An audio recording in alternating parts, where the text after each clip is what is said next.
le problème clic, le problème stable, le problème recouvrement de sommet,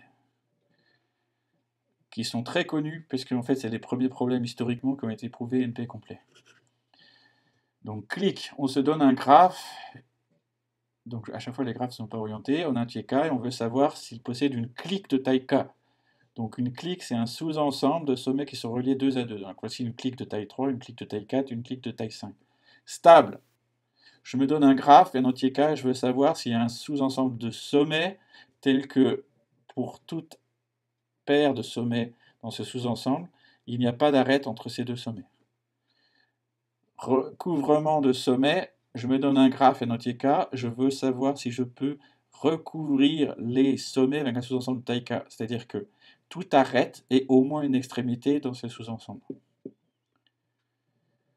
Sur les graphes, je me donne un graphe et je veux savoir s'il a un circuit hamiltonien, c'est-à-dire un chemin qui passe une fois une seule par chacun des sommets et qui revient à son point de départ.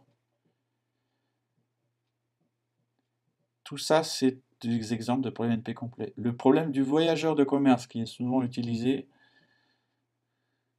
pour illustrer la NP complétude. Je me donne un couple constitué d'un entier M et d'une matrice N d'entiers, qui vise en fait, c'est des villes, et la matrice, ça donne des distances entre ces villes, et je veux savoir s'il y a un moyen de construire une permutation telle que cette somme soit plus petite que K. L'idée, c'est que on peut voir ça comme on a des distances entre villes données par la matrice M, et on veut savoir s'il est possible de construire une tournée qui passerait par chacune des villes en faisant moins de K km, ce qui s'écrit mathématiquement effectivement comme cette chose. C'est encore un exemple de problème NP complet. Alors, il n'y a pas que des graphes, il y a aussi des problèmes sur les entiers. Donc, par exemple, somme de sous-ensembles. Donc, je me donne une suite finie d'entiers, x1, xn, et un entier t, et je veux savoir si je peux trouver un sous-ensemble dont la somme vaille t. Partition, je me donne une suite finie d'entiers, je peux savoir si je peux la partitionner en deux parties telles que la somme sur chaque partie soit égale. Le problème du sac à dos.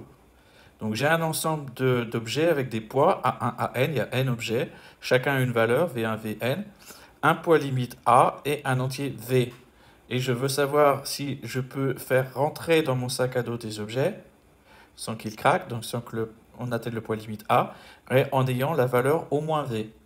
Donc ça porte ce nom parce que c'est quelque part le problème d'un cambrioleur qui a face à lui des objets, un sac à dos, et qui doit les faire rentrer sans faire craquer le sac à dos et en essayant d'avoir la valeur maximale de ce qu'il emporte. Donc pour que ce soit un problème de décision, on l'a tourné sous la forme de savoir si la valeur est au moins V, donc un problème de décision, mais c'est une façon de résoudre un problème de maximisation de la valeur d'objet dans un sac à dos.